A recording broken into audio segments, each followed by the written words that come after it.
Apa kata Rasul? Kepada suami dan anak. Maka Zainab pulang. Ia sedekah kepada suaminya, sedekah kepada anaknya. Begitu juga lah yang dilakukan oleh Khadijah. Ia berikan hartanya untuk Rasulullah Sallallahu Alaihi Wasallam.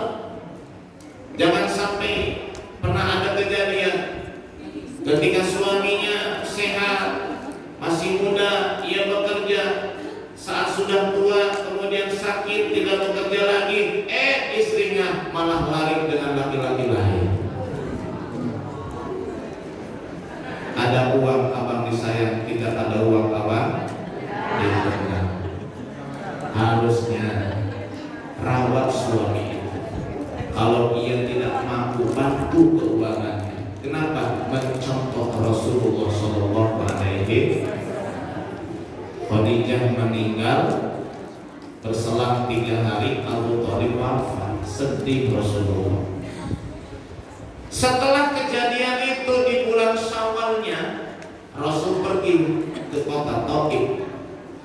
Yang sudah pernah ziarah ke Mekah, ke Madinah, sudah pernah umroh, biasanya ada study tour atau ada wisata, ada tur ke Taif.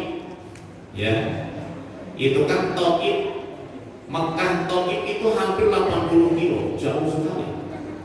Rasul keluar dari Mekah dengan hati yang masih sedih, pergi ke kota Taif untuk berdakwah. Sampai di Taif, jangankan kursi empuk, jangankan suguhan air, jangankan sambutan dari masyarakat, didengar saja tidak nasihat Rasulullah. Bahkan Rasulullah diarak oleh orang-orang Taif, dikata-katakan orang gila, dilempari batu oleh wanita-wanita dan anak-anak kecil Taif sampai kakinya berdarah. Lalu Rasul Shallallahu Alaihi Wasallam istirahat di salah satu kebun milik seorang Nasrani. Di sana ada seorang hamba yang bernama Mirdas atau Adas. Kemudian Rasul diberikan hidangan kurma ataupun anggur dari kebun yang diurus ataupun dijaga oleh Adas itu. Dan disitulah Rasul berdoa kepada Allah dengan doa yang panjang. Di antara isi doanya adalah illam yakun bika alayya ghadabun fala ubali. Kondisi yang aku hadapi sekarang ini ya Allah, ujian berat yang aku terima sekarang ini ya Allah, asalkan Engkau tidak marah kepadaku, aku tidak peduli terhadapnya.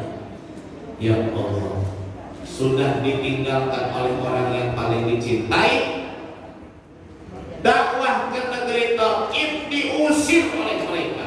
Kira-kira hati ini hancur atau tidak? Sedih atau tidak?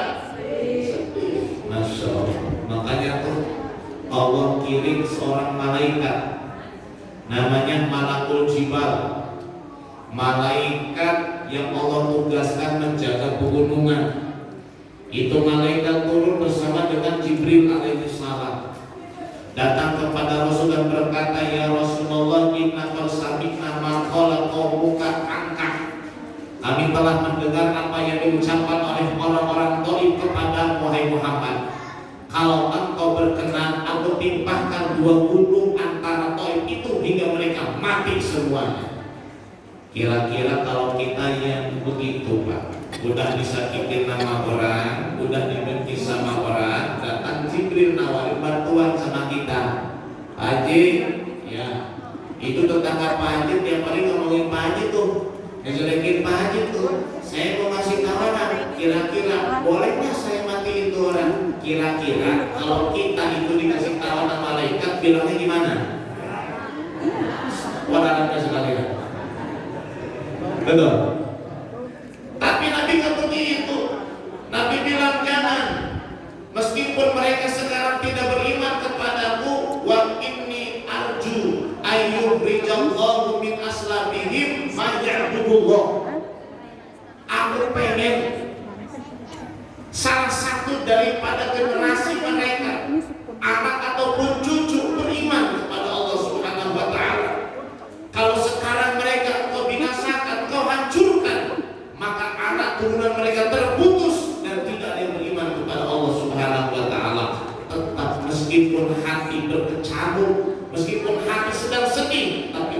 sanggup untuk mengendalikan jiwanya. Itu kejadian bulan Syawal. Kita hitung dari Ramadan sampai bulan Rajab berapa bulan? Hitung sama-sama. Setelah Ramadan bulan apa? Syawal. Setelah Syawal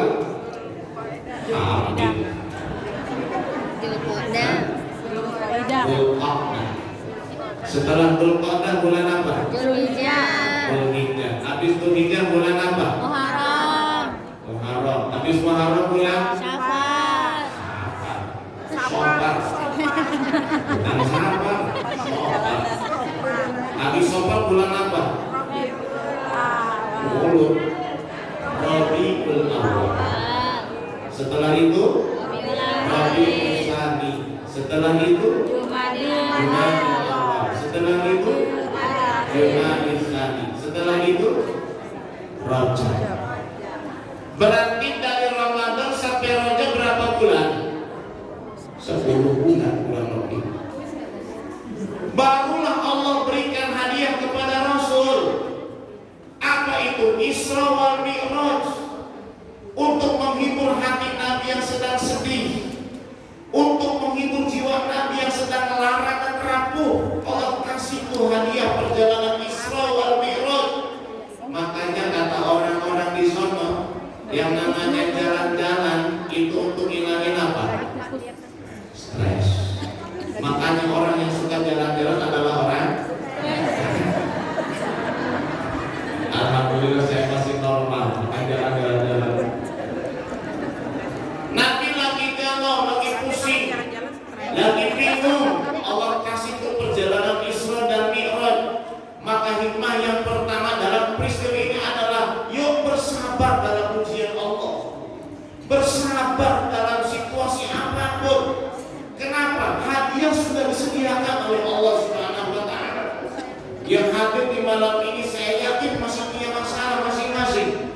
Ada yang punya masalah dengan rekan kerjanya, ada yang punya masalah dengan anaknya, ada yang punya masalah dengan suaminya, ada yang punya masalah dengan istrinya. Oh, istrinya begitu. Perempuan banyak ya. Kita masalah sendiri itu. Ada yang punya masalah dengan pekerjaannya, ada yang punya masalah dengan tetangganya, ada yang punya masalah dengan mertuanya. Tapi sekarang munculkan nama mertua. Ada nggak? Mana orangnya?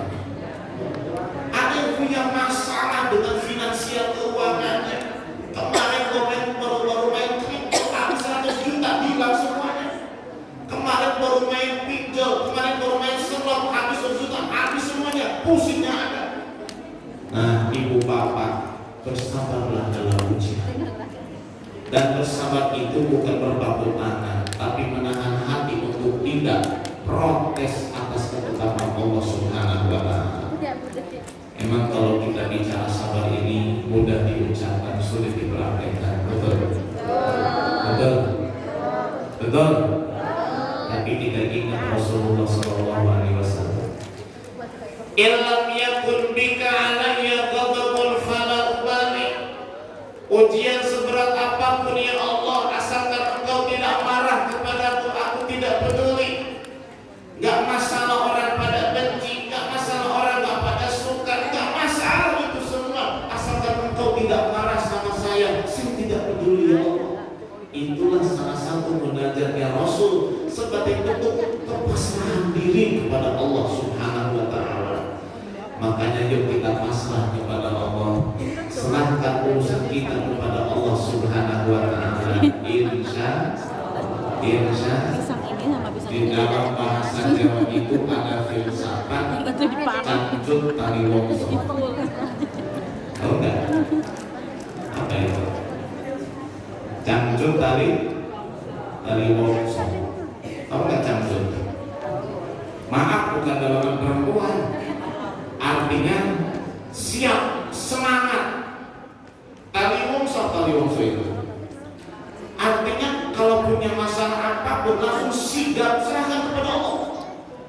Punya masalah apapun, fatawakkal 'ala Allah, fa idza azamta fatawakkal 'ala Allah. Pasrahkan kepada Allah, nanti akan bahagia yang luar biasa dari Allah Subhanahu wa Ta'ala. Ketika Nabi sedang tidur di rumah Ummi Hani pada malam Jumat, ada yang bilang malam Senin 27 Rajab. Usia Nabi baru 50 tahun. Nabi lagi tidur di rumah Ummi Hani. Siapa Ummi Hani itu? Sebelah. Gak kenal saya. Ummi Hani itu kakaknya Ali bin Abi Thalib. Ummi Hani binti Abi Thalib. Jadi masih sepupu dengan Nabi SAW. Tiba-tiba turun Jibril dari atap rumah Ummi Hani bersama dengan Mikail, dibawa Nabi, kemudian diletakkan di Hijr Ismail. Hijr Ismail itu bangunan setengah dinding, setengah lingkaran di samping Ka'bah. Hijr Ismail. Di situ ada dua laki-laki yang sedang tidur, Hamzah dengan Ja'far. Hamzah bin Abdul Muttalib, Ja'far bin Abi Thalib. Jadi paman dengan ponakan lagi tidur di situ. Nabi dipindahkan oleh Jibril, tidurlah Nabi di antara Hamzah dengan Ja'far. Setelah itu Nabi dibangunkan oleh Jibril. Setelah dibangunkan, datang Mikail membawa baskom dari emas langsung dari surga. Ibu tahu baskom? Apa baskom itu? Baskom. Ya, baskom. Baskom itu aslinya bahasa Belanda, yaitu Westcom. Kemudian oleh orang Cina disebutnya baskom. Sebetulnya banyak bahasa kita yang diserap dari bahasa Belanda. Kelapa muda itu namanya apa? Degan. Degan itu ceritanya begini. Ada seorang kenil, tahu nggak kenil? Tentara Belanda. Lagi jalan-jalan siang hari panas-panas begitu, lihat ada orang lagi naik pohon kelapa. Kemudian turun, lalu oleh orang yang naik kelapa ini kemudian turun, si kenil itu dikasih suguhan kelapa muda. Diminum seger, tapi nggak ada kelapanya. Nggak ada, air putih di sini. Nggak ada. Setelah diminum airnya kan kelapanya enak, masih muda, dimakan seger. Akhirnya dia bilang sama anak buahnya, give adegan, give adegan. Kedengar sama orang Citaraya, oh bagi kelapa muda bahasa Belandanya degan. Sampai sekarang itu disebutnya degan. Padahal namanya give adegan. Ambilkan saya senapan, saya mau nembak kelapa muda lagi, maksudnya begitu. Percaya kan? Nggak percaya kan? Datang Mikail bawa baskom. Itu baskom isinya air Zam-Zam. Subhanallah. Kenapa tidak diisi air telaga Kausar? Kenapa tidak diisi dengan haud Nabi Sallallahu Alaihi Wasallam? Allah ingin memberikan isyarat kepada kita bahwa air yang paling utama adalah air Zam-Zam. Makanya air Zam-Zam itu kata Nabi 5 suri barat, tergantung kita niatnya apa. Pengen niat sembuh, Allah kasih kesembuhan. Pengen niat lancar rezeki, Allah kasih lancar rezeki. Pingin dapat ilmu bermanfaat, Allah kasih dengan berkatnya minum air Zam-Zam. Setelah itu hati Nabi dibelah oleh Jibril. Ini sudah mulai hal-hal yang di luar nalar dan kebiasaan manusia. Orang itu kalau dadanya dibelah, disobek, pasti akan merasakan kesakitan. Tapi Nabi tidak merasakan sakit sedikit pun. Padahal zaman itu belum ada obat bius, belum ada. Dibelai oleh Jibril dari mulai lubang yang ada di tenggorokan ini sampai ke perutnya, sampai ke pusatnya. Terbelah dada Nabi, dikeluarkan hati Nabi. Dua sudah. Hal yang di luar kebiasaan, hati dikeluarkan, orang normal mati. Tapi Nabi tidak, masih tetap hidup dengan hati yang sudah dikeluarkan. dibersihkan menggunakan air Zam-Zam, kemudian diisi dengan ilmu, dengan hikmah, dengan iman dan dengan yakin, dimasukkan lagi ke dalam dada Nabi Shallallahu Alaihi Wasallam, ditutup lagi dan tidak ada bekas jahitan sedikit pun di dada Nabi Shallallahu Alaihi Wasallam. Tuh makanya kalimatnya di awal itu Subhanalladzi asra bi abdihi laila. Kenapa diawali subhana? Tidak alhamdulillahilladzi, tidak Allahu akbarulladzi. Kenapa pakai subhana? Karena subhana itu adalah ungkapan akan semua kejadian yang di luar nalar dan menakjubkan. Betul tidak? Kita lihat nih, ada fenomena yang tidak biasa. Apa itu? Ada bintang berekor terbang di atas angkasa kita. Kita bilang subhanallah. Atau misalnya kita ketemu dengan mantan, atau mantan yang dulu memberikan janji tapi tidak ada kepastian sampai hari ini. PHP jalanan. Ketemu mantan yang dulu mah dekil, yang dulu mah hitam, yang dulu mah jelek, sekarang cantik, tampil, menawan, lebih daripada bidadari turun dari kaya. Kira-kira Bapak ngomong apa? Subhanallah, cantik sekali. Kalau kau begitu aku tunggu kamu sampai hari ini. Gak usah, jangan pikirin mantan, ya, buang mantan jauh ke laut. Ketika kita melihat hal yang menakjubkan, kita bilang subhanallah. Allah awali ayat itu dengan subhana. Allah ingin ngasih tahu perjalanan Isra itu bukanlah perjalanan yang biasa, bukanlah perjalanan yang normal, tapi perjalanan yang luar biasa. Kalau kita bicara akal, Isra wal Mi'raj itu masih masuk akal. Ini kalimat yang ingin saya luruskan. Kadang-kadang kalau orang bilang begini, Isra dan Mi'raj itu memang tidak masuk akal katanya. Saya bilang salah.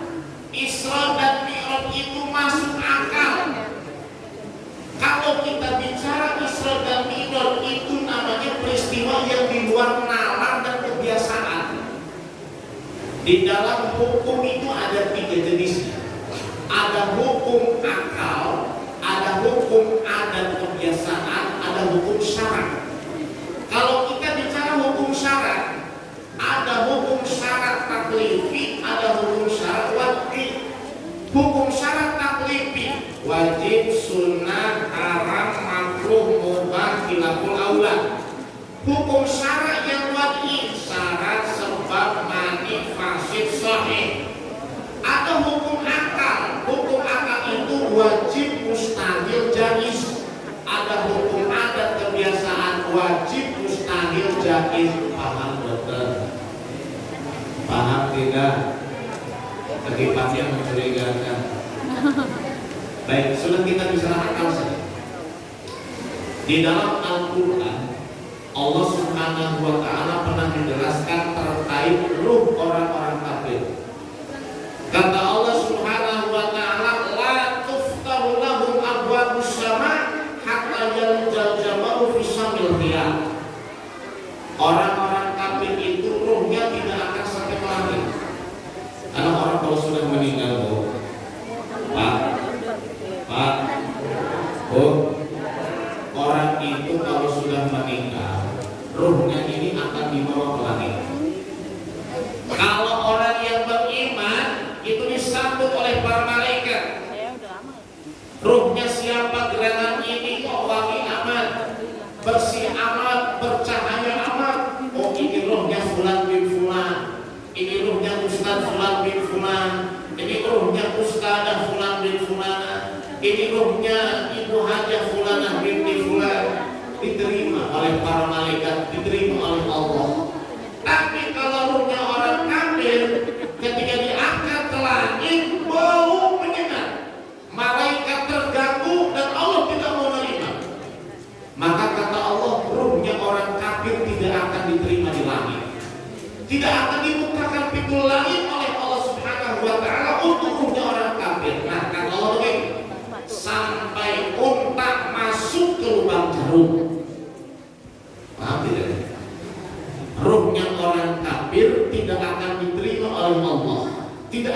sampai naik ke langit, sampai unta masuk ke lubang jarum.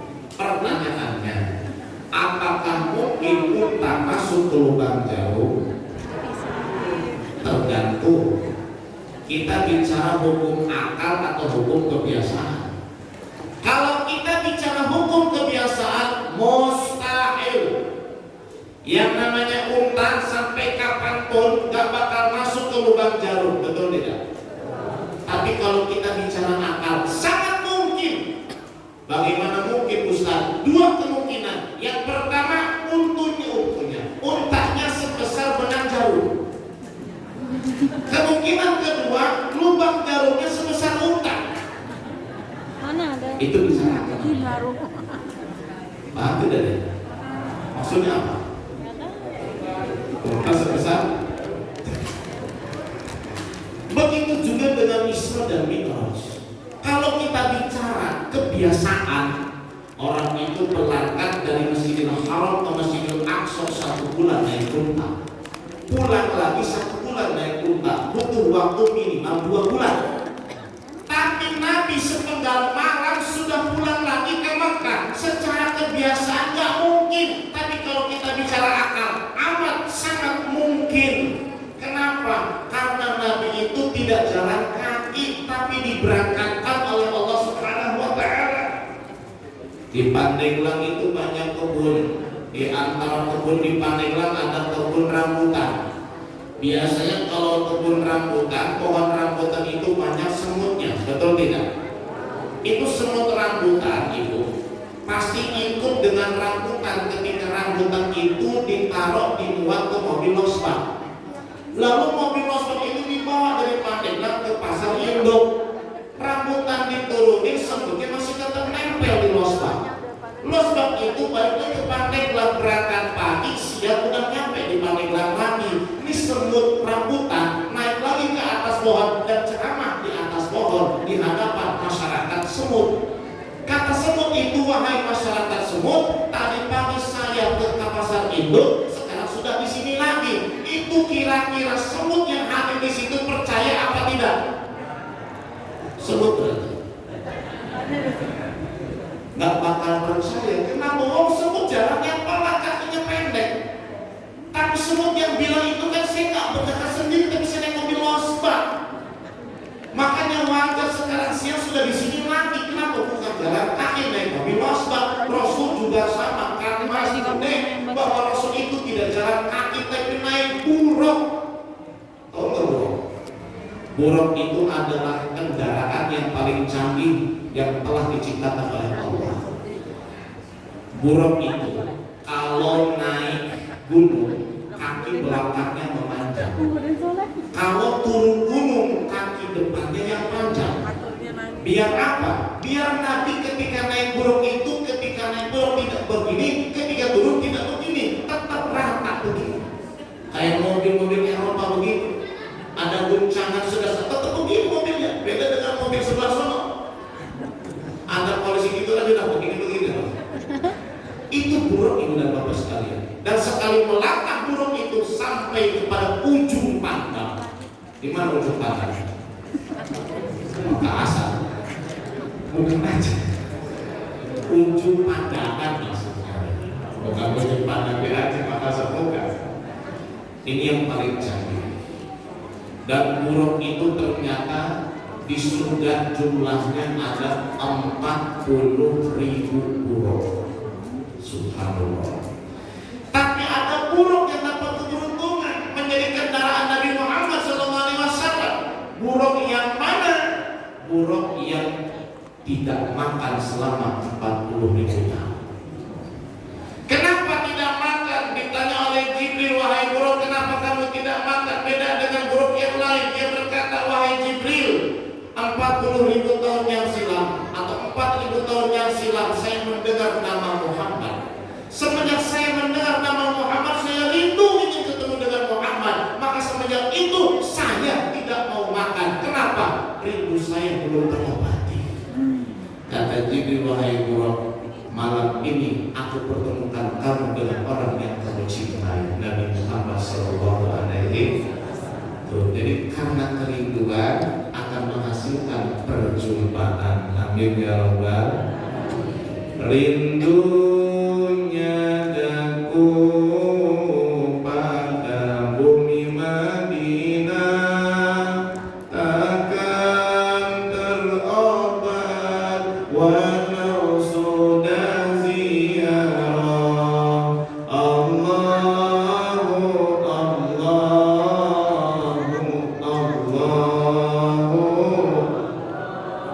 Allahu Allah, la ilaha illallah. Jangan sampai kita nih manusia kalah sama buruk aja rindu sama Rasul. Masa kita tidak? Kita dibaca marhaba, baca maulid, kalau sapi, masya Allah. Kayak Rasul hadir di tengah-tengah kita. Kayak kita bacanya di makam Rasulullah di Madinah sana. Kalau kita ke Madinah sana mau baca kayak begini gak bakal bisa. Roh ya diusir sama orang-orang Madinah asal gak boleh. Kita di sini masya Allah baca maulid, baca marhaba, senang, gembira sekali. Yang mudah-mudahan rindu kita kepada Rasul akan membuahkan perjumpaan dengan Rasul di dunia dan akhirat. Amin ya Allah ya Rabbal. Makanya nih Isra wal Mi'raj itu jadikan sebagai momentum untuk menambah kecintaan kita kepada Rasulullah SAW. Karena Rasul sangat cinta sama kita. Diwujudkan ketika Isra wal Mi'raj. Sebelum Nabi naik ke langit, Nabi disuguhkan 2 minuman oleh Jibril. Pertama arak, yang kedua susu. Dua-duanya gak ada di sini. Arak mah jangan, susu juga. Nah, di rumah aja deh. Ketika Rasul disuguhkan arak dan susu, Rasul milih yang manapun boleh karena pilihan. Ternyata Rasul pilih apa? Susu. Tapi susunya jadi nggak bisa dipraktekkan. Ketika Rasul milih siapa susu, itu? Dia mah tukang ketawa. Siapa? Nenda. Asabtal fitrah. Wahai Rasulullah, engkau telah mendapatkan keberuntungan, kebenaran dari Allah Subhanahu wa taala. Seandainya engkau memilih arak, gawat ummatuka, maka umat setelahmu akan hancur lebur oleh minuman keras. Alhamdulillah, yang hadir di sini mungkin ada yang pernah minum tapi sedikit. Saya yakin insyaallah kebanyakan belum pernah menyentuh apa yang namanya minuman keras. Itu berkah dari Rasulullah SAW. Bayangkan kalau Rasulullah itu memilih arak, maka mudah-mudahan akan mabuk dalam minuman keras. Nauzubillah min. Makanya minuman keras itu sangat menghancurkan. Mirasan 3. Deklarasi Z nama apa? Minuman keras hati-hati dengan hati. Penyanyi dangdut. Kita ini orang beriman, kalau punya masalah jangan dilampiaskan ke malu. Meskipun ibu bapak tinggal di kota, segala apa disediakan. Saya kaget masuk ke salah satu toko di sini, itu minuman keras cecer, bebas mau pilih apa. Ada whisky, ada vodka. Kalau Ustaz kan saya lihat bacanya. Ada oak, ada brandy, yang nggak ada cium nggak ada saya. Ya Allah. Gak boleh.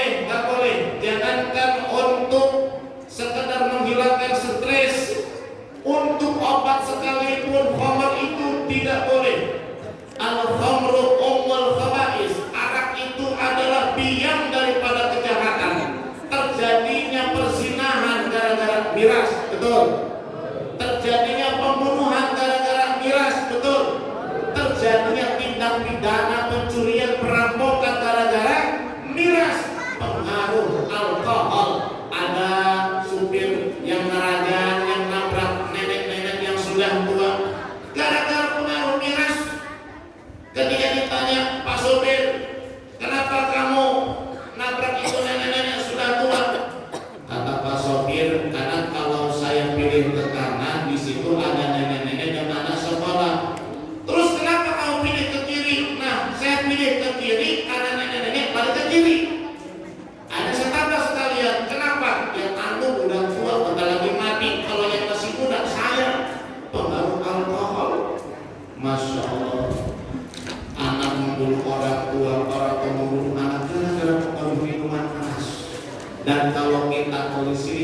sekarang pengaruh minuman keras yang artinya menghilangkan akal bukan ternyata gara-gara conversation. Banyak orang yang hilang akal, pikiran buntu gara-gara masalah kemarin di Cilegon, tahu kan kejadiannya? Anak-anak lewat dibunuh sama siapa? Tetangganya sendiri. Kenapa kok sampai dibunuh? Kelilit hutang, niatnya mau mencuri, di rumah ternyata ada anak kecil, teriak dibunuh. Masya Allah, tetangganya sendiri. Kenapa? Kelilit hutang, punya hutang ratusan juta sampai miliaran. Makanya jangan kebiasaan berhutang. Ada filosofi dari sebagian pemuda mengatakan begini, Ustaz, kalau nggak hutang kerjanya malas katanya. Jadi kalau punya hutang itu dimangatin kerja. Jangan begitu. Cukup sebagai peringatan bagi kita. Nabi itu kalau ada yang kasih tahu fulan bin fulan wafat ya Rasulullah, Rasul nanya dulu, itu orang punya hutang tidak? Kalau punya hutang, Nabi kan nyolatin, suruh orang lain yang nyolatin.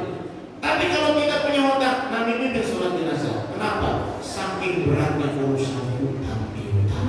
Apalagi zaman sekarang, hutang disertai dengan riba. Nauzubillah min. Nauzubillah min.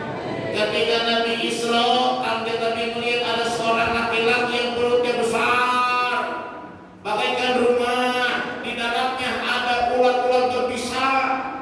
Terlihat itu ulat dari luar perut. Nabi tanya sama Jibril, Jibril itu siapa? Kata Jibril, alladzina ya'kuluna riba. Mereka adalah orang-orang yang memakan riba. Nauzubillah min. Nauzubillah min. Yang udah kemarin tanggung, terlanjur, sekarang punya hutang, lunasin. Udah lunas, mak? Alhamdulillah. Selesai. Hati-hati, jangan menyepelekan masalah riba. Kalau kita bicara riba, jangankan kita membayar lebih dari hutang pokok. Kita punya hutang pokok 100 juta, bayarnya 120 juta, itu kan riba 20 juta.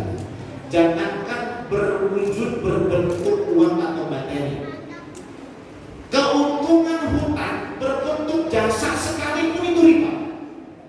Di dalam kitab Irsyadul Ibad, kalangan Imam Zaidun Al-Malibari, ponakan atau sepupunya pengarang kitab Fathul Mu'in, apabila ada seseorang yang ngasih tumpangan kendaraan kepada kita karena dia punya hutang sama kita, sebelum punya hutang borong-borong kasih tumpangan, lewat di jalan aja cuek gak pernah assalamualaikum. Gara-gara punya hutang kita lagi jalan dia nyamperin, Pak, yuk saya goceng, saya antar ke rumah. Itu kalau kita naik riba. Kenapa? Karena itu adalah jasa yang merupakan satu keuntungan daripada hutang yang ada dia sama kita. Apalagi berupa uang, apalagi berupa tanah. Kecuali kalau tadinya baik, yang lewat nawarin tumpangan motor, mobil. Sekarang dia punya hutang, datang nawarin, nggak masalah. Oh ini kan nggak pernah nawarin, kemarin boro-boro kasih tumpangan, ketemu jalan nggak pernah tegur sapa. Sekarang dia punya hutang sama kita lagi jalan, dia nyamperin, yuk saya nganterin, kamu mau kemana? Kalau kita naik itu riba. Kenapa? Keuntungan daripada hutang piutang. Nauzubillah min. Nauzubillah min. Makanya ada doa biar kita selamat dari hutang. Mau nggak doanya? Mau nggak? Mau nggak doanya? Nah ikutin saya. Bismillahirrahmanirrahim. Allahumma inni a'udzubika minal maghrami wal maksami. Hafal? Satu, dua, tiga.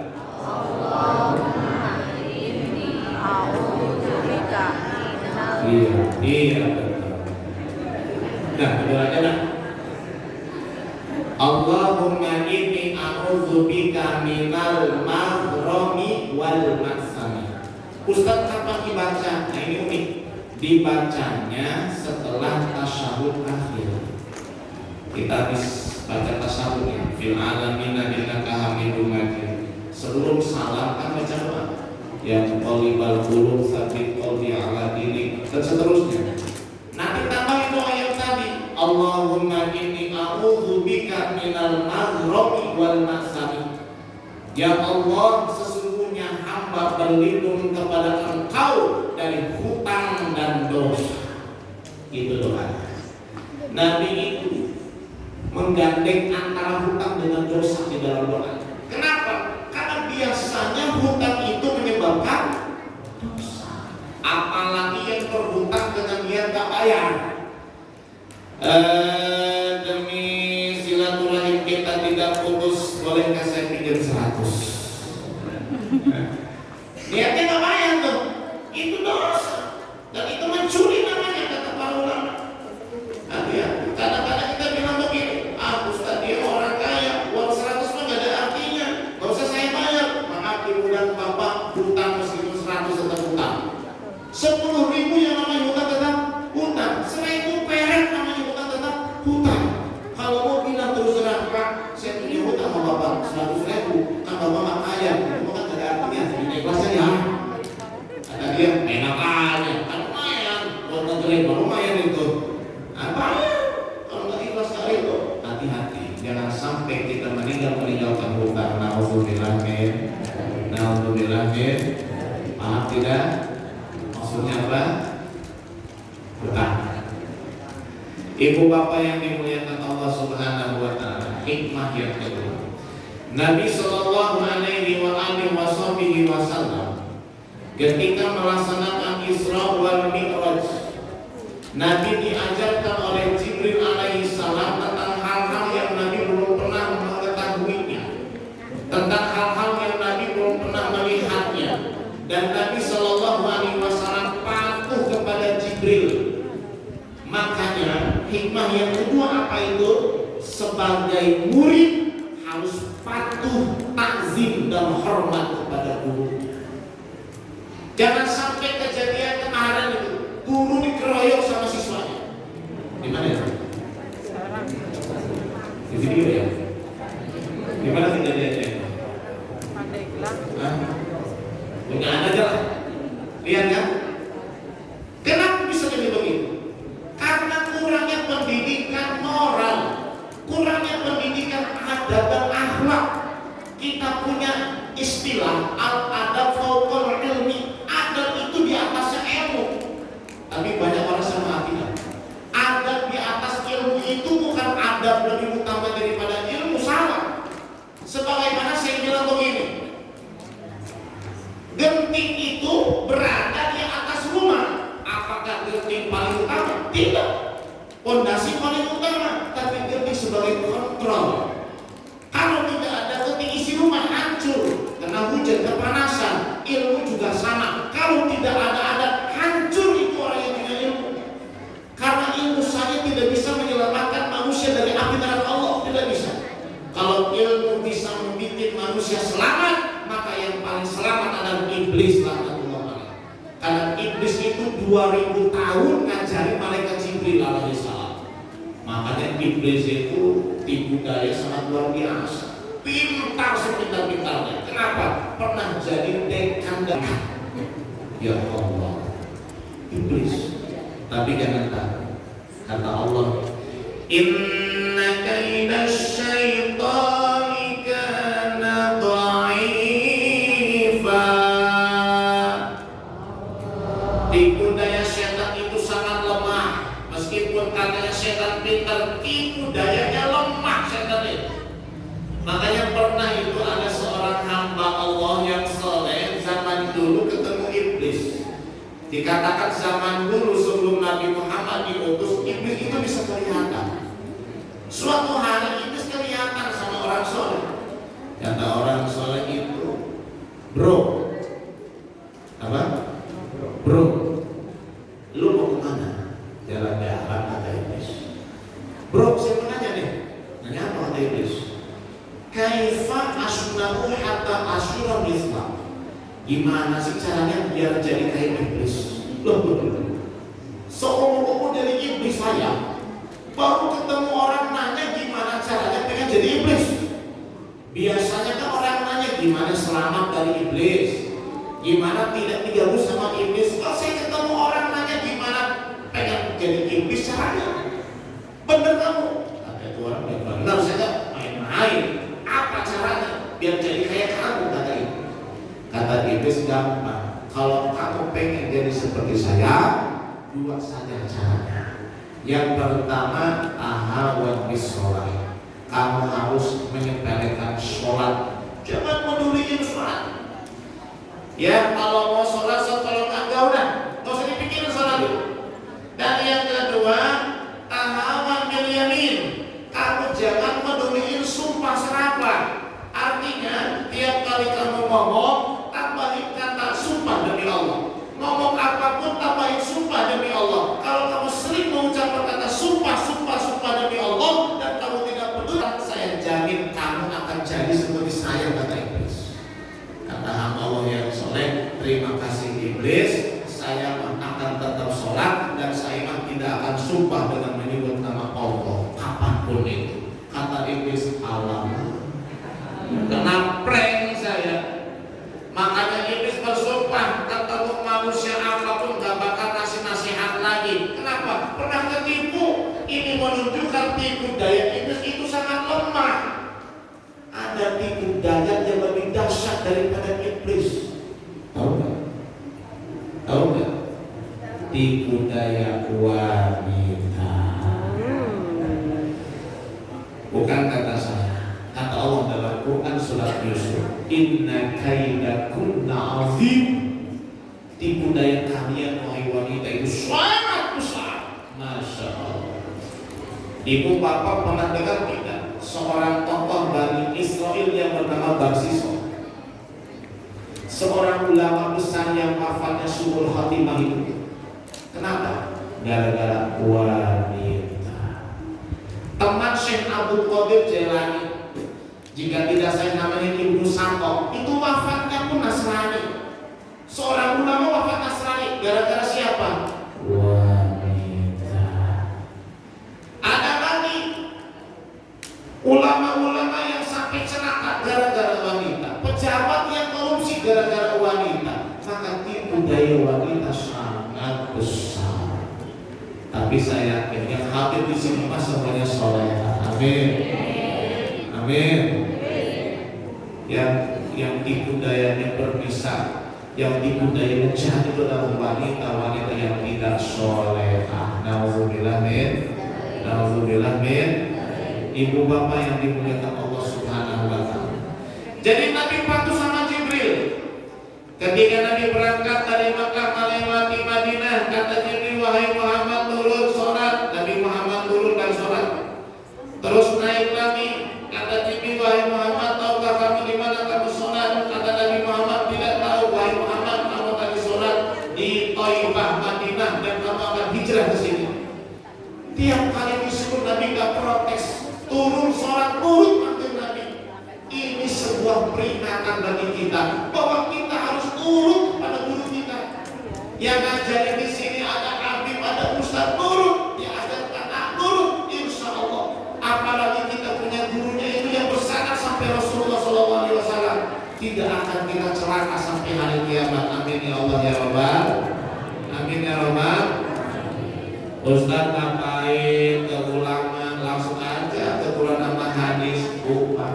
Quran hadis itu tidak sembarang orang bisa menggali hukum dari keduanya. Tidak semuanya. Butuh ilmu untuk menopang kita ini menggali hukum dari Quran dan hadis. Kalau hanya baca terjemah, siapa yang menjamin terjemah itu tidak salah? Tidak ada yang menjamin. Tapi kalau belajar tata bahasanya dari mulai ilmu bahasa Arab yang 12, baik itu ilmu nahwu, shorof, istiqoq, ma'ani, badi, bayan, mantik, munadharah dan sebagainya. Belum lagi ilmu tentang akliyatnya, tentang logikanya, ditopang dengan ilmu tata bahasanya, sastranya. Sangat butuh ilmu untuk menggali Al-Quran dan hadis Nabi Sallallahu Alaihi Wasallam. Kalau kita cari di dalam Quran dan hadis, rukun wudu itu 6, gak bakal ketemu. Di dalam Quran rukun wudu cuma 4. Ya ayyuhalladzina amanu idza qumtum ila sholati faghsilu wujuhakum wa aydiyakum ila marafiqi wamsahu bi ru'usikum wa arjulakum ila ka'bayn. Cuma 4. Basuh wajah, basuh tangan, usap kepala, basuh kaki, selesai. Gak ada niat, gak ada tertib di dalam Quran. Dari mana ada tertib dan niat? Niat dalam hadis Nabi, innamal a'malu binniyat. Tertib dari mana? Dari pemahaman para ulama. Makanya kalau kita tidak pakai ilmunya para ulama, yang terjadi adalah dolun mudilun, sesat menyesatkan. Nauzubillah min. Makanya kita harus mau ngaji kepada ulama, kepada ustaz, kepada kiai yang sudah jelas sanad keilmuannya sampai Rasulullah. Insya biar apa? Biar kita hidup selamat dunia sampai akhirat. Kalau urusan ilmu dunia, saya yakin insya Allah ibu bapak nggak usah diajarin. SD, SMP, SMA, universitas sudah jelas di mana-mana banyak. Di ilmu agama yang susah. Masya Allah, zaman sekarang itu banyak orang yang menyepelekan ilmu agama, sedangkan berapa selama kita tanpa ilmu agama. Kita di umat Islam harus sadar kewajiban menuntut ilmu agama ini. Ustaz, saya sudah tua, tidak ada batas dalam menuntut ilmu agama. Meskipun sudah sepuh, kalau belum paham tetap harus mengaji. Insya ada ibu-ibu di kampung dulu anaknya ngaji. Tahu ngaji tahu saudara? Kemana? Alhamdulillah kemarin kan Ustaz banyak di kampung. Cari aja diri. Nah ini anak cari sendiri. Belum ngaji. Pulang ngaji, saya ditanya mamanya. Tahu ngaji apa tadi tahu? Waduh mak, kata Ustaz juga. Ini huruf yang lompat namanya ain. Loh, apa? Ain. Ini sih masih katanya. Yang lempeng itu huruf apa? Iya, karena itu kata anaknya ain, kata Ustaz juga mak. Ini banyak marah. Lu mau nyebut siapa? Ustaz Santawi. Disamperin Ustaz. Pak disamperin, betul. Salah. Pak Ustaz, Ustaz ngajarin anak saya huruf yang lempeng itu huruf ain. Alif Ustaz. Kata Ustaz, ain. Alif bukan ain Ustaz, ain. Ternyata Ustaznya sumbing. Di muka bibirnya alif. Alif kedengarannya ain. Nah itu kan kalau di kampung kadang anak ngaji itu temannya. Jadi anterin sama orang tuanya, titipin aku. Sama di sini juga mungkin kalau ada begitu, ada pengajian di masjid, anak cuma ikut-ikutan, orang tua nggak nganterin, jangan begitu anterin atau titipin Ustaz, saya nitipin anak saya, tolong ajarin ngaji, tolong ajarin baca Quran, ajarin cara sholat, ajarin cara puasa, ajarin rukun iman, ajarin titipin. Nih, kalau ibu misalnya pengen investasi apa, miara sapi, tapi kan nggak bisa miara sendiri. Biasanya kan suka nyuruh orang. Itu nyuruh orang miara sapi ibu. Kira-kira ibunya anterin sapi apa sapi datang sendiri? Datang sendiri. Kan dianterin, bener. Nah ketika anak datang ke pengajian nggak dititipin sama ustaz sama orang tuanya, berarti itu anak derajatnya jauh lebih rendah daripada sapi. Kok sapi dianterin? Tolong urusin sampai saya. Masa anak tadi antar di nama kiainya sama ustaznya? Anterin. Ustaz, saya ingin ajarin anak saya, ajarin cucu saya biar bisa ngaji. Saya mah udah tua, rumasa dulu waktu mudanya nggak pernah ngaji bodoh. Gak pengen anak saya nggak bisa ngaji. Kalau saya meninggal siapa yang ngedoain saya? Kalau bukan anak saya, cucu saya. Bayangin ketika ibu sakaratul maut yang mentakin ibu la ilaha illallah adalah anak sendiri, kira-kira senang atau tidak? Senang. Coba kalau nggak ngerti anaknya, bukan dibacain Yasin, bukan dibacain Tabarok, malah disetelin musik, malah MP3 yang dinyalain, bukan anak yang baca. Masya Allah, apalagi yang masuk ke Arab, dikit-dikit bid'ah, dikit-dikit khurafat, dikit-dikit sesat, ada dalilnya. Masya Allah, luar biasa. Jangan sampai di kegiatan begini hanya berhenti pada bapak dan ibu saja. Kegiatan semacam ini, marhaban, maulid, isra dan sebagainya harus dilanjutkan generasi selanjutnya. Insya biar apa? Biar Ahlus Sunnah wal Jamaah tetap eksis berkembang sampai hari kiamat. Amin ya Rabbal. Ya Rabbi bil Mustafa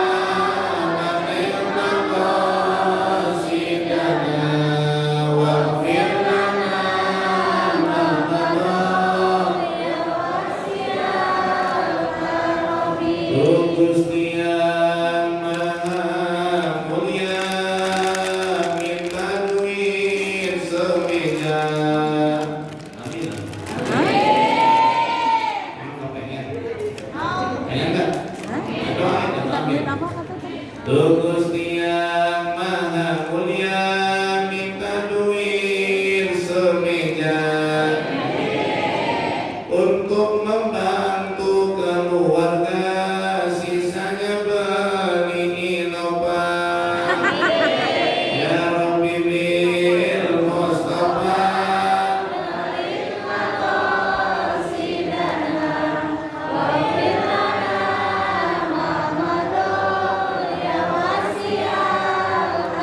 Allah yang maha suci minta duit seperti untuk menafkahi anak istri, sisanya tuh berangkat haji.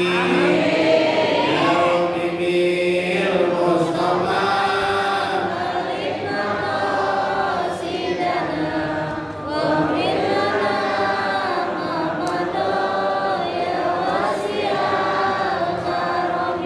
Allah yang maha agung mohon duit sekarung supaya bisa menolong sisanya tuh bekal nyandung.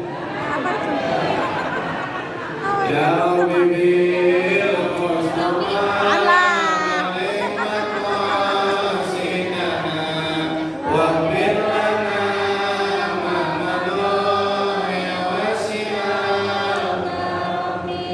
terus ini terus lanjut dikit lagi satu lagi hikmah Isra wal Mi'raj adalah sholat 5 waktu insya Allah.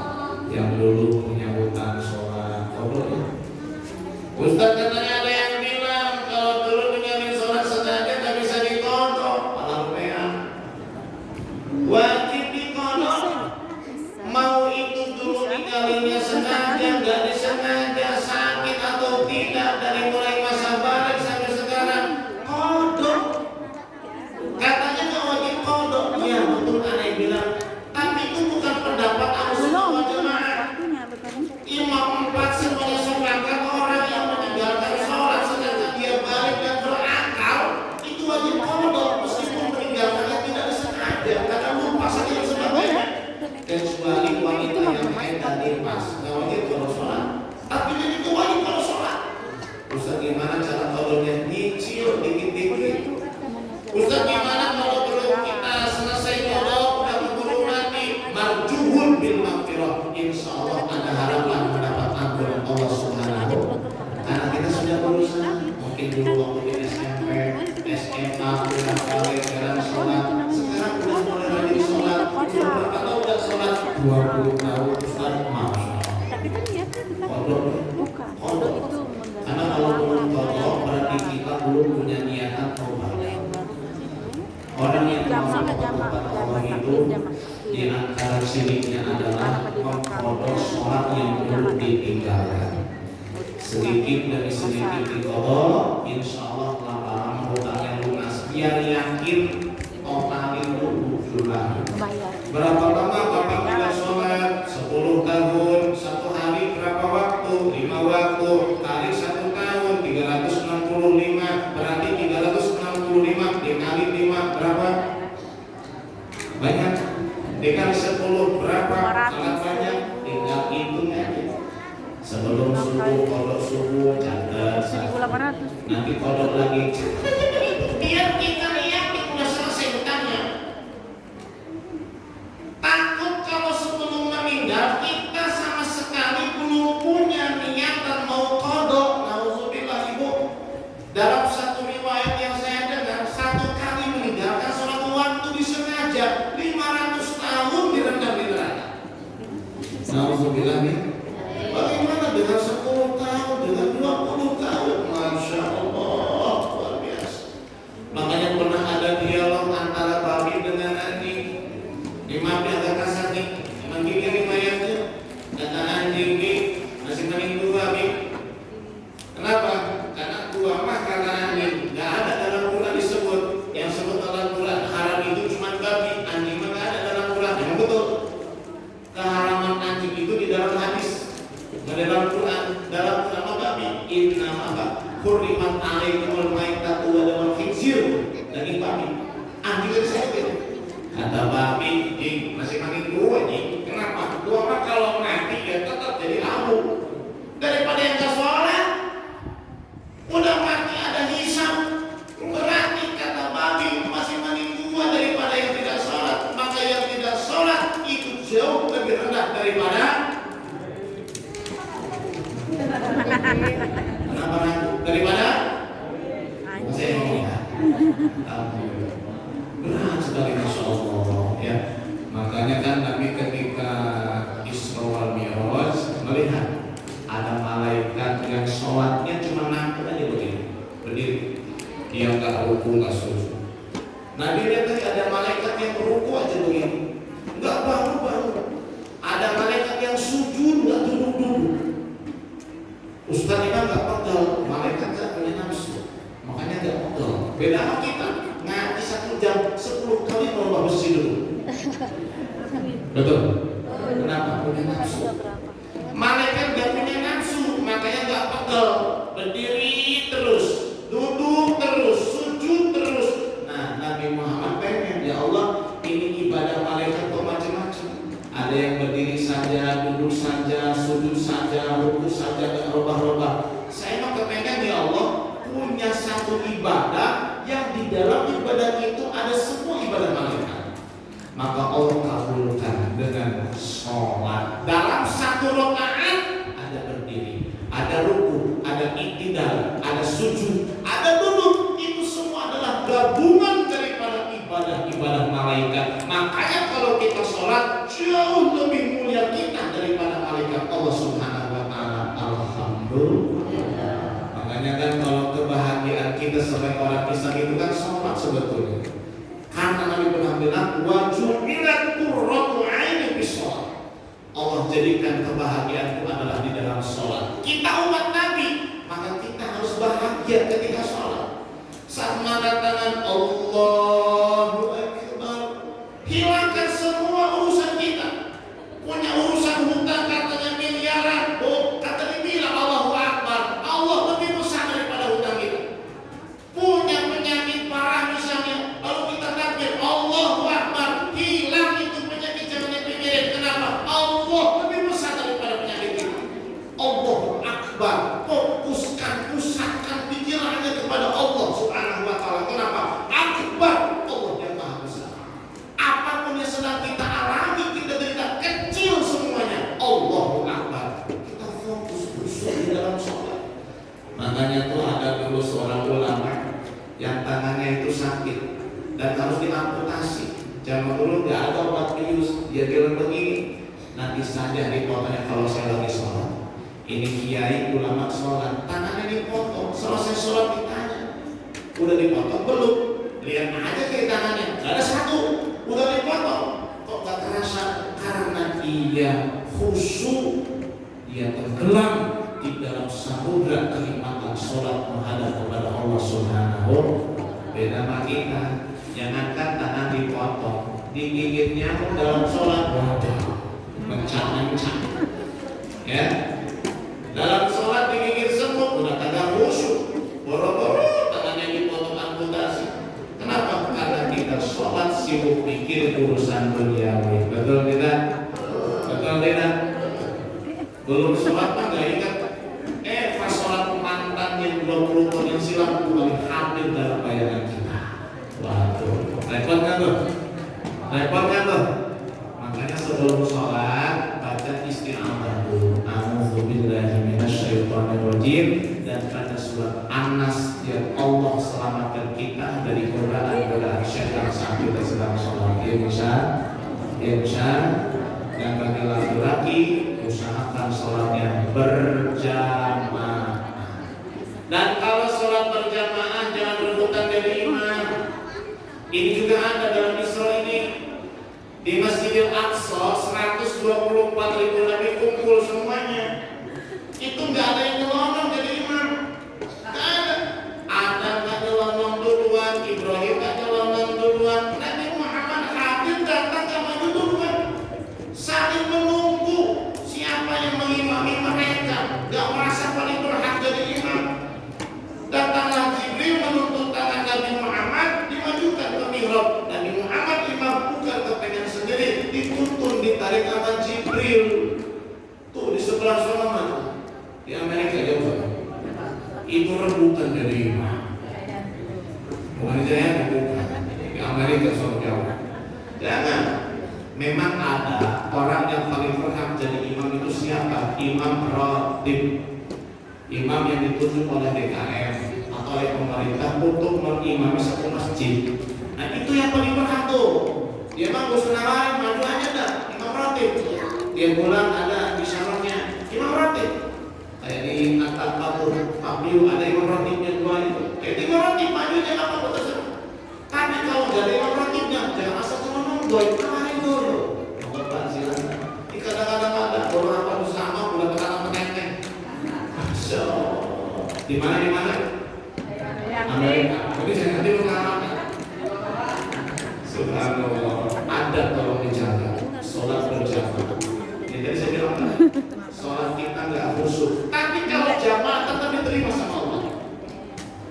Begini, dalam hadis dikatakan, ketika sholat jamaah dilaksanakan, Allah perintahkan Jibril, lihat hatinya imam. Kalau imamnya khusyuk, terima semua sholatnya. Imam periksa, dilihat hatinya imam. Waduh, kata Jibril, cicilan motor ada, mikirin cicilan mobil. Wah ini paling parah nih, pengen kawin lagi. Ya Allah, imamnya gak khusyuk. Kata Allah, cari sop pertama, mungkin ada yang khusyuk. Diperiksa sama Jibril satu-satu, disekat. Kata Jibril, sama aja ya Allah, malah makin parah sop pertama. Coba sop yang kedua, kata Allah, dicari sampai ke yang paling terakhir. Makanya kalau jamaahnya banyak kan lumayan itu. Ini kalau jamaahnya cuma 2 orang, imam sama makmum 2, ya habis semua. Subhanallah. Alhasil di sana sampai belakang ternyata gak ada yang khusyuk. Ya Allah, gak ada yang khusyuk. Apakah kami tolong ibadahnya? Kata Allah, jangan. Terima ibadah mereka. Kenapa? Dengan berkah jamaah. Yadullahi ma'al jamaah. Tuh untungnya jamaah di situ. Nah kalau kita sholat sendiri diperiksa, ya udah gagal. Tapi kalau jamaah, alhamdulillah, meskipun gagal semuanya tetap diterima. Kenapa? Berkahnya jamaah. Alhamdulillah. Ini kira-kira di Masjid Nurul Hidayah jamaah subuhnya banyak tidak? Ada berapa sholat? 7. Alhamdulillah. Masya Allah. Di Jayadi tidak sama, tapi di perumahannya doang. Di kampungnya mah innalillahi wa inna ilaihi raji'un. Atau ternyata sama sih. Di segala kampungnya banyak, tapi kalau perumahannya banyak subhanallah. Jadi karena semangat beragama di perumahan itu semakin itu ya. Sebenarnya kenapa itu bisa begitu? Ya mungkin kalau di kampung anggapannya lah kampung sendiri dan begitu. Tapi kalau yang berkatakan mungkin banyak yang punya latar belakang yang lain, yang berpendidikan dan sebagainya. Tapi kita doakan saja lah. Semoga dimanapun adanya masjid-masjid tetap makmur dengan sholat jamaah. Amin. Karena kalau kita ingin lihat orang yang beriman, jangan cari pada waktu Jumat, cari di waktu subuh. Waktu Jumat itu orang Islam, tapi kalau subuh orang yang beriman. Karena yang paling sulit sholat adalah sholat isya, yang kedua subuh, 3 maghrib, 4 asar, 5 duhur. 5. Alhamdulillah, semoga Allah takdirkan kita jadi ahli sholat. Amin ya rabbal alamin. Demikian kajian yang saya sampaikan. Terima kasih atas perhatian.